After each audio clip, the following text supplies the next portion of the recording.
Today, we're revisiting the Grand Seiko SBGA211, or the Snowflake as it's known. It's a watch that's appeared here on the channel in the past, and it's one that I think deserves another look.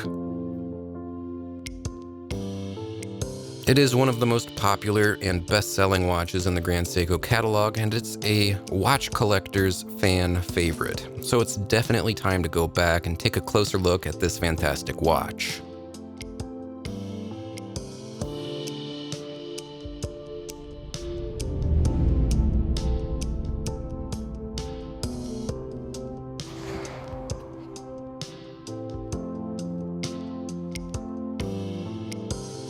That's right, guys. Today we're going to take a fresh look at the Grand Seiko SBGA211 Snowflake. See, I've upgraded my camera and my lights and the production quality on the channel over the last year, and I thought it might be fun to revisit some of the classic watches that I've reviewed in the past. Now, if you like the idea of me going back and doing some newer, high-quality reviews of older watches that I've done before, let me know and maybe we can go back and redo some of the other ones that I've done in the past. I'd like to do it, but it's really only worth it if you guys want to watch it. So yeah, let me know. Now, before we jump into the watch, a quick shout out to Exquisite Timepieces, a Grand Seiko authorized dealer, and my good friends located right here in Naples, Florida. They, of course, loaned me this watch for the review, so a big thank you to them. I'd love for you guys to go to their website, exquisitetimepieces.com, and check them out. I really can't recommend them enough. Now, with that said, let's check out the watch. First, the features, specifications, and price. The Snowflake has a manufacturer's suggested retail price of $5,800. The watch's dimensions come in at 41 millimeters in case diameter with a thickness of 12.5 millimeters, and it has a wingspan of 48.5 from lug tip to lug tip. Finally, the length between the lugs where the bracelet attaches to the case is 20 millimeters in width. The remaining features and specifications include construction from high-intensity titanium on both the watch case and the bracelet, a dual-curved sapphire crystal with anti-reflective coating on the underside, a signed and screw-down crown, 100 meters of water resistance, and of course the watch is powered by the 9R65 spring drive movement. And while all of that makes for an impressive looking watch on paper, there are two real hallmarks that have lifted the Grand Seiko SBGA211 to legendary status amongst watch fans: the white snowflake dial and the exceptional fit and finish. The watch case and the bracelet feature a mix of both brushed and polished surfaces and the mirrored Zaratsu polishing as seen on the bezel, the chamfered edges of the case, and on the bracelet links is something that really grabs your attention. The process of Zaratsu polishing is a skill that takes craftsmen at Grand Seiko years to master before being permitted to do final finishing on watch cases meant to be sold. Interestingly, the history of this finishing process began back in the 1960s. A designer for Grand Seiko was given the task of giving the watches and the brand an identity that would stand out from the competition. This designer spent time analyzing consumer reaction to watches from around the world, and they concluded that for the Grand Seiko product to stand out amongst the pack, it should attract the eye and it needed more brilliance. His design concept was to create watches with sharp angles and mirrored, distortion-free polished surfaces that would sparkle with quality. Two watches were released in 1967 and 68 respectively, which would demonstrate this new style and aesthetic. They were the 44GS and the 61GS, and they're both acknowledged by many as Grand Seiko masterpieces today. And while the sharp angles and the mirror polished surfaces of the case do grab your attention, some would say that they're eclipsed by the real main event of this timepiece, that being the Snowflake dial. It's a dial texture that Seiko says resembles freshly fallen powder snow, inspired by the Japanese mountain views just beyond the design team's studio. To me, it resembles a fine parchment paper, but regardless of the imagery that captures your mind's eye, when you look at the dial, it's clear why so many fans of the brand love this watch. The dial's applied markers and the handset that sits above are sharp and crisp, with facets and bevels that are precise, and they feature mirrored polishing that is every bit the equal to the finishing on the case. And as if to remind you of the chilled, snow-covered mountains on which this design draws its inspiration, the final touch is a cool blue central seconds hand, giving the watch its only splash of color. The dial, while artistic in its implementation, also offers some practical applications as well, including a framed date window at the 3 o'clock position and a power reserve indicator, letting the wearer keep apprised of how much of that 72-hour power reserve is still stored in the spring drive movement.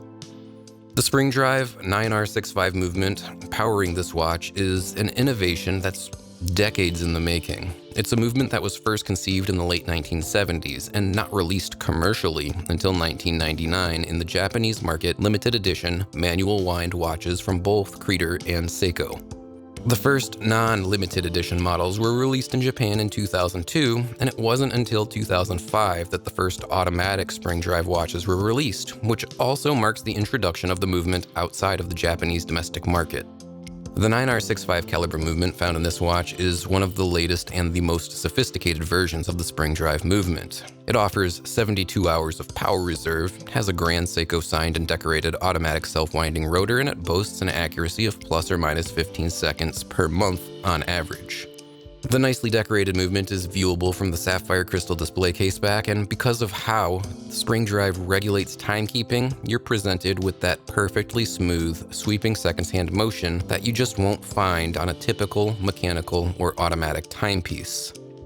Now, if you've only recently found an interest in watches or the Grand Seiko brand, something that you might not know is that the SBGA211 Snowflake is not the first Grand Seiko Snowflake model.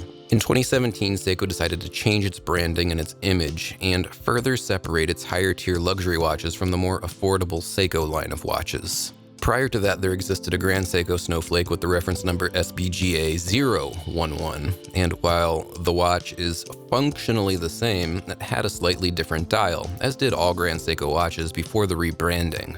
It used to be that at the top of the dial above the central hand stack, the word Seiko appeared in a bold applied marker, much like the current model's GS emblem. Back then, the Grand Seiko branding sat below the hand stack at the 6 o'clock side of the dial. Those 011 pre-2017 model watches, they do come up for sale pre-owned from time to time, and some fans of the brand prefer that older classic Seiko-styled logo. Regardless of which logo style you prefer, the watches are functionally no different from one another, but it's an interesting historical footnote in the legacy of the Grand Seiko Snowflake and of the brand. Moving on to the bracelet, the SBGA211 rides on a 20mm wide titanium constructed bracelet that features a mix of polished and brushed surfaces, and it terminates into a dual triggered blank clasp. The signed clasp is minimalist in design and low profile, but nicely decorated with the GS logo. The links are retained using a classic pin and collar system, which can be a bit more challenging to resize than watches with screwed links, but it's no less secure. On my wrist size of 6 3/4 inches in circumference, the watch wears comfortably and the lug-to-lug length doesn't test the outer limits of my wrist. However, the watch does present more similarly in size to something like a modern sports watch than it does a classic dress piece. A larger wrist presence is fairly typical for white-dialed watches, as these types of dials just seem to stand out more and they have a bolder and more substantial look about them. Still, it is a size that I think most average-sized wrists should get along with pretty well. The Grand Seiko Snowflake reference SBGA211 is a transcendent watch. It spans the gamut from sports to dress watch genres. Its fit, finish, quality, and value are evident, and it's easy to see why it's a fan favorite amongst collectors and fans of the Grand Seiko brand. If you haven't had a chance to try one on and see it in person, head down to the shop and give it a look. I think you'll be impressed. Well, that's the SBGA211, the Grand Seiko Snowflake, and this is the part of the video where I offer my final thoughts and my pros and cons on the watch. So as usual, we'll go over the good, then we'll cover the bad. The Snowflake is a beautiful watch. The case, the bracelet, and of course the dial are all really great quality and they're great designs. Now, I'm also personally a huge fan of the spring drive movement. I'm kind of an accuracy addict, and to get a hybrid quartz and mechanical movement that keeps time within something like a half a second per day and also gives you that smooth sweeping seconds hand, yeah, it's a home run in my opinion. I also think that the price is actually pretty reasonable. Honestly, it's even what I'd say to be, good. Sure, $5,800 for a watch is not cheap, but for a luxury watch made out of titanium, it's actually really pretty good. Compare that to the Seamaster 300 in titanium at $9,000. Now the Grand Seiko looks kind of like a steal. On top of that, you get a good watch with water resistance and overall durability, so it could easily be an everyday watch. It's not just a delicate dressed watch that should be reserved for special occasions. This watch has a lot of going for it, and I see why it is so popular. All that said, what this really boils down to is, would I personally own this watch? And the answer is, I wouldn't. But that's not because I don't think it's a great watch. For me, I just don't like the way that it works on my wrist. At 41 millimeters, it's a bit too big for my tastes. Not too big in general, but I just think it's bigger than I prefer. If this were the exact same size as the 38 millimeter Seiko SARB 033, which is a watch that I do love, we'd be having a much different conversation. I'd have purchased this watch a long time ago. But for me, I prefer non-dive watches to be less than 40 millimeters in diameter. Now, I also think that the dial is fantastic, but I just don't really care for white dials in general.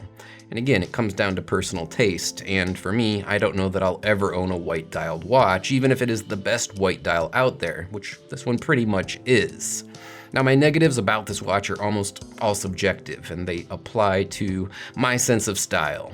In terms of objective complaints, I don't know, there's not many. Maybe the bracelet being pins and sleeves is less than ideal, I guess, and that the clasp has nearly no micro adjust is a negative as well. But once you size the watch, it's probably a non-issue for most people, so you can live with those sorts of things. Alright guys, that'll wrap up my review of the Grand Seiko SBGA211 Snowflake. Thanks for tuning in and watching, I truly appreciate it. Of course, thanks again to Exquisite Timepieces for loaning me the watch for review. You guys should definitely give them a shout for any and all of your watch needs. They are a great group of dudes over there. And I just can't say enough good things about them. That said, I'm gonna call this one a wrap. I'm gonna go ahead, sign off, and for today, say bye now.